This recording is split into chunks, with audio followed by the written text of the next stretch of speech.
How you doing? This is Jay Wilson with the Jay Wilson Show, and I go around to different cities. The Lord has directed me, and I've been in Mexico. I've been in New York City, around different parts, and then also in Canada. And at this point, I'm in Canada, and God has done some amazing things in my life. I've been blessed, so I want to be a blessing to many people. So as I'm going around in my mobile home, people will ask me, what's your story? Who are you? So I find myself basically saying the same thing from state to state or from city to city. I've probably been somewhere between 15 to 20 cities, and God has been so wonderful. So let me start. I'm going to try to do this in 4 15-minute parts because I can go a while, okay? So, hi, my name is Julian Wilson. I was born in San Diego, California. And by the way, I call this my testimony. This is the beginning. So, born in San Diego, California, 1972, believe it or not. I am 54 years old. I'm a July baby. And when I was born, my dad said that my mom was extremely happy. That's an inside joke. If you know, you know. And being raised by a Pentecostal pastor is something completely different than most children. It's a strict environment. It's an environment that has rules and regulations, but they protect you. As a black man, it was extremely important for my father to be in my life and also to give me rules and regulations and understand how to move in society. I think a lot of people understand now the disadvantage of being a black male without a father, or without a father that you was raised with. When the male is in the home, there is a certain amount of discipline there. With the mother, there's care and concern. But with the father, there's discipline. We've seen those videos. We've all seen those videos where the kid is just literally yelling and throwing a fit, and then all of a sudden, dad shows up and it stops. Well, that's because God made it that way. We just feel the highest level of nurturing from our mothers and the highest level of discipline and protection from our fathers. That's the way God made that. So, like I said, if you know, you know. So anyway, raised in a Pentecostal church for years. My father's church that his uncle passed to him was Miracle Deliverance Temple Church in San Diego, California. And it started in I believe it was North 30th Street, which most people would know was West Coast Crips, 5'9" Brims. There was a lot of different gangs, a lot of drug activity. There was multiple types of different gangs there, black gangs, white gangs, Hispanic gangs in that neighborhood. That's where my church, my father's church, was. So we were raised, and I'm not sure if you remember E.T.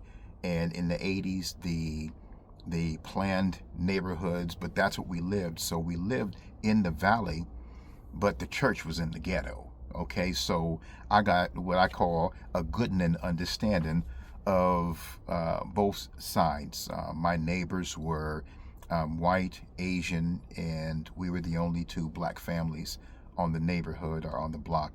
So it was that whole kind of ET neighborhood, element. But we got a lot of reality, a huge dose of reality, growing up and going to our church in the heart of the ghetto. So I seen drug use, alcohol use, abuse, just some crazy things happening. I remember being in my Sunday school class, and there was a lady, I guess, who had overdosed on cocaine or crack, I believe. and they carried her. It was an emergency, and they literally were carrying her outside, fully nude. Okay, 12-year-old boy, everything's in the wind. Okay, if you understand what I mean. So I got a good understanding. Okay, I remember one of my first friends that I invited to church. One of the kids that lived in the neighborhood. He grew up definitely much less fortunate than I had, and I could tell the difference. I remember him coming in with his radio and blasting, and he walked through the church and sit in the back with me, but the radio was still going, so the ushers had to help us to, turn it off. But it was so cool to understand both sides. Later on in my life, and I'll come back to this, I was a prison counselor. We were contracted with the Department of Corrections for drug and alcohol treatment and behavior modification. So I took my education through UCSD, and it's a specialized program for a FACT certification, which is Forensics, Addictions, Corrections, Treatment. So it's literally providing treatment in a prison setting. So we weren't corrections counselors. We were what we call in between the green and the blue. Okay. So our job was to get these guys off paper, drop the recidivism rate, and get them back home to their families. And so I said that because when I was there, because of the way I speak, and if you know, you know, I'm gonna have to keep saying that.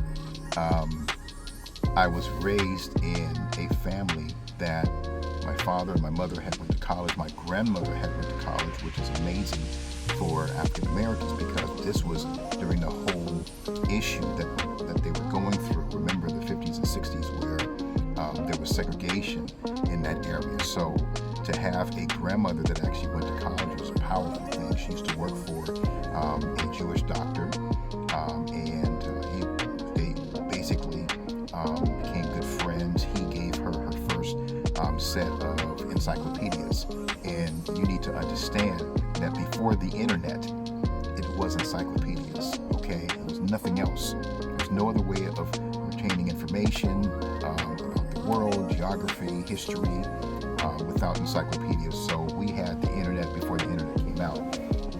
So that being said, being raised in a home and a family of educated parents and grandparents, the way I spoke and the way I talk is different than my counterparts that grew up without that.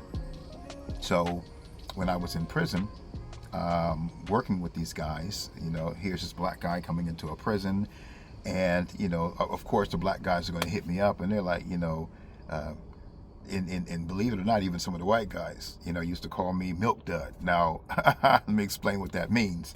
And it's black on the outside, chocolate on the outside, and white cream on the inside.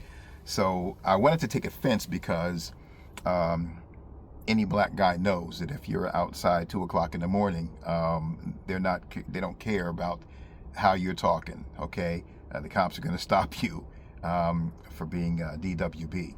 All right, so I think a lot of that was just a part of my understanding, my growth process, understanding how people see me, how the world related to me, how I related to the world. But as I went along, they began to understand that my heart, like my father said, he said, you're a black man first.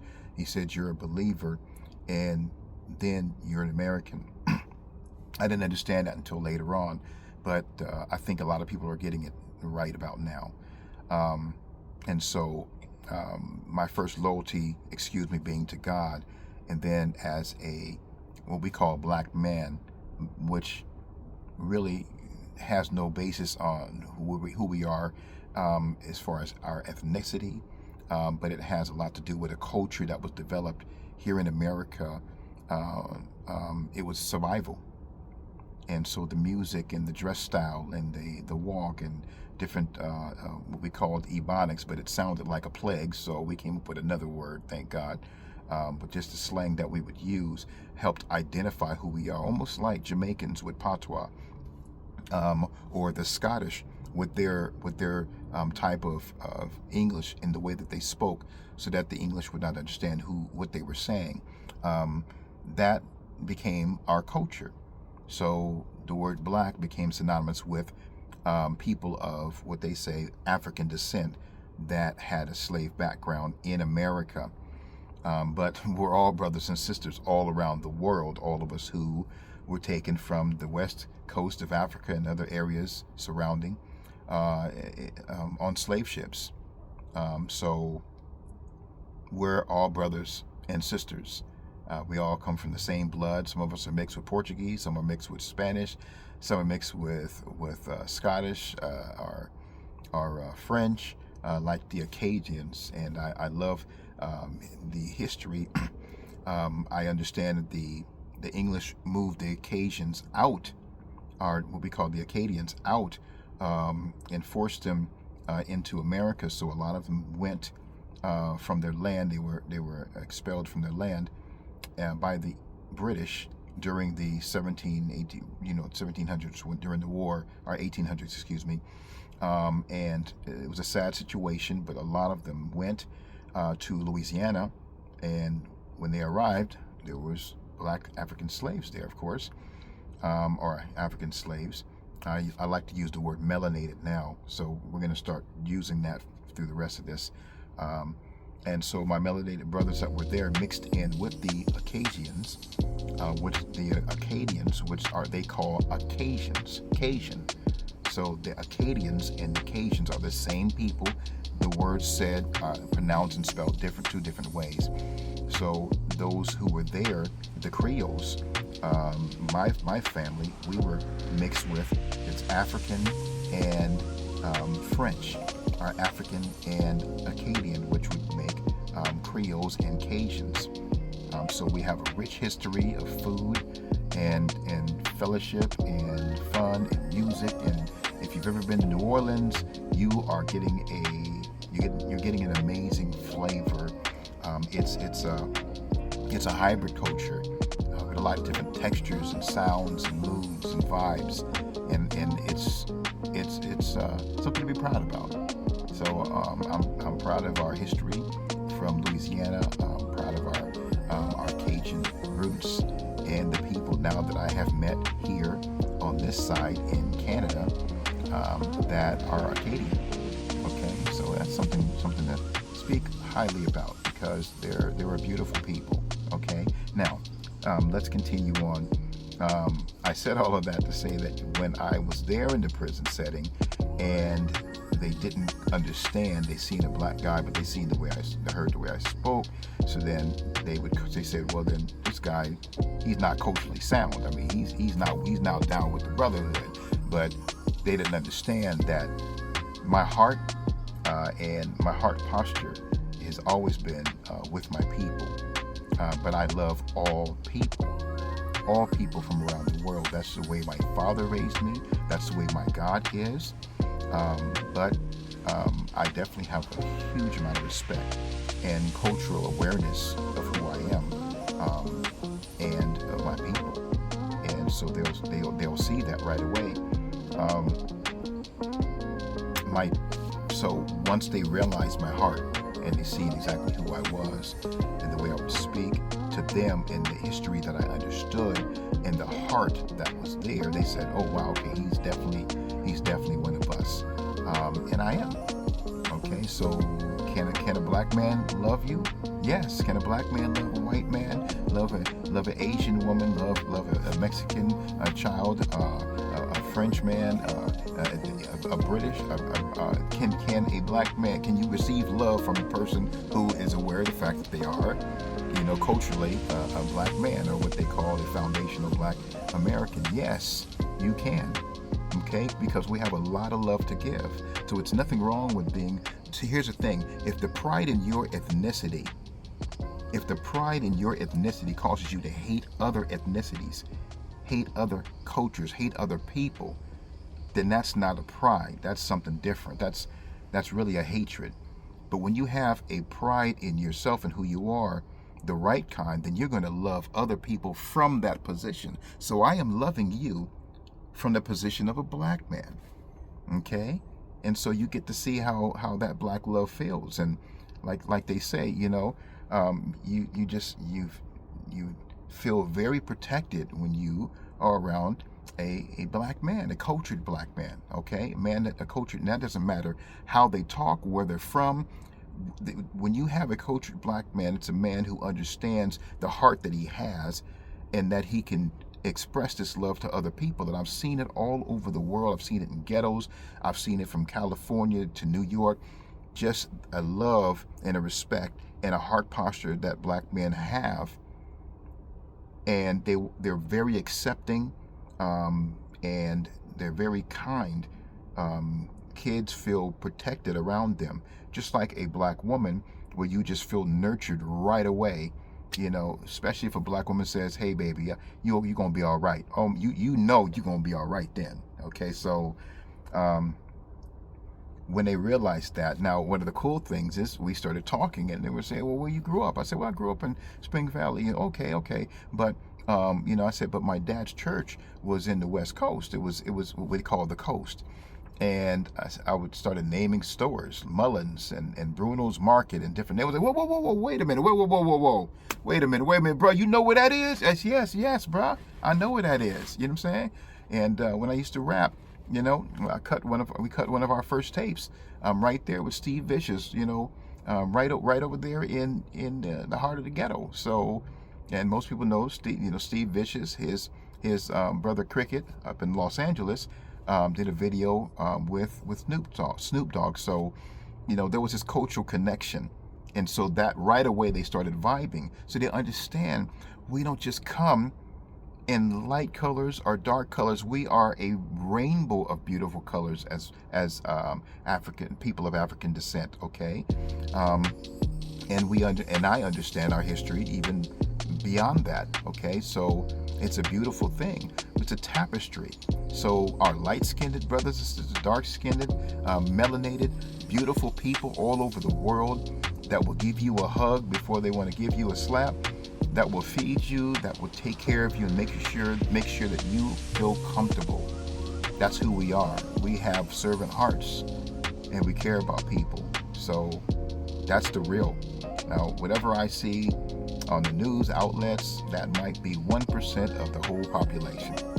Okay, so that being said, it's time for me to wrap it up. I said 15 minutes and I lied already. So stay tuned for the next part. In this part, you do understand where I was born, who my father was, Pastor John Wilson, an amazing prophet with an apostolic mantle. So he operated in all of the callings. It was amazing to see him do his thing. So this is Jay Wilson with the Jay Wilson Show saying God bless you. Stay tuned for the next installment of my testimony. Bye. Hey, thank you for tuning in to the Jay Wilson Show. And this is a series on my testimony. I started with part 1. Hey, check out part 2. I'm going to go into and dive deep into my teenage years and the abuse that I dealt with, how it affected me as a young adult. And this is very important. So please like, subscribe, and share the video. Okay, it's going to bless you and it's going to give you an understanding of how it felt to grow up as Julian. Take care. Thank you.